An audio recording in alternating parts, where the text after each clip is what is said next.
ma folie, mon envie, ma lubie, mon idylle.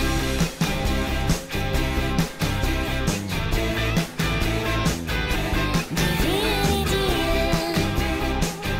mon ami l'idylle. Sur mes vagues à l'âme. J'ai pris le premier atelier, c'est-à-dire trouver un emploi, l'accompagnement et la formation, parce que j'estime que c'est vraiment ce qui peut être intéressant pour des étudiants. Bon, moi je suis en rhétorique, j'ai 16 ans, je suis en latin grec et je me demande si après l'université je serais suffisamment formée pour pouvoir faire un emploi, si je pourrais directement rentrer dans la vie active ou si je devrais encore chercher longtemps, être au chômage, etc. L'atelier numéro 1, ça pourrait nous aider pour plus tard pour trouver un emploi, etc. Pour nous choisir des voies et tout. Ouais, essayer d'avoir un peu plus d'informations pour ce qui est de notre futur. Oui, c'est sûr, on n'est pas très bien informés. Donc. Comment trouver un job. Et c'est vrai que c'est pas si facile.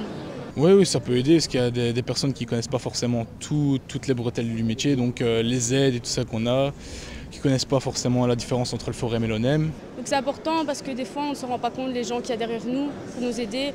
On croit qu'on est tout seul, mais en fait il y a beaucoup de personnes derrière nous.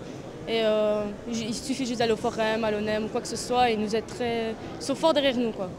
Donc le 2, c'est sur les emplois intéressants dans le futur.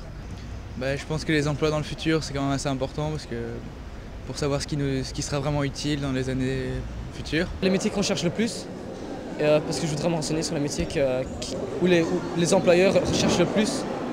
C'était créer son entreprise. On m'a appris plus de choses sur les risques et aussi les avantages, les aides qu'il y avait. C'est surtout pour poser certaines questions comme la pension pour les indépendants, tout ce qui concerne les femmes enceintes et tout ça, parce que bon, on n'a pas, les indépendants n'ont pas les mêmes avantages que les employés ou des ouvriers, quoi.